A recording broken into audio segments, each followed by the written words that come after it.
Last summer, I watched a movie called Simon Birch in Barbara Greer's backyard. Well, I watched 95% of the movie. You see, Simon was a child who was born with physical disabilities, but he was certain that he was born to do something magnanimous, something that would give his life meaning. And at the end of the movie, Simon gave his life to save other children.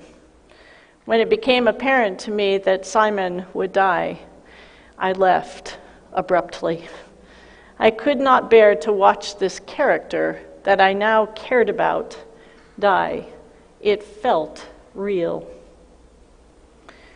It is difficult to imagine how Jesus' friends felt on this day.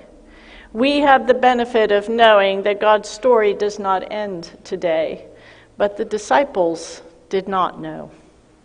Even yesterday, as Jesus washed their feet, they did not fully understand the meaning of his life.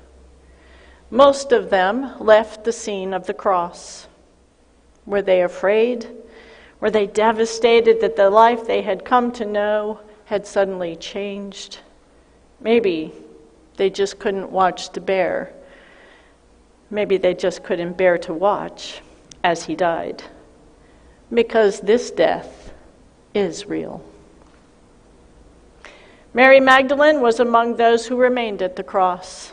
She was near him as he writhed in pain, as he asked for water, as soldiers and people mocked him. She bore his pain with him, not physically, but emotionally.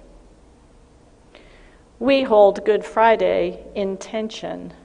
Our grief for the tortured death of Jesus, our grief for our own mortality, our hope for a world that yearns to be reconciled, our faith that guides us through this fragile life, our joy that rolls away the rock, our expectant hearts that await Christ. Good Friday invites us to sit with the disciples, to feel the hopelessness of the end, and to hold that feeling in tension with our own expectation of God's unending story.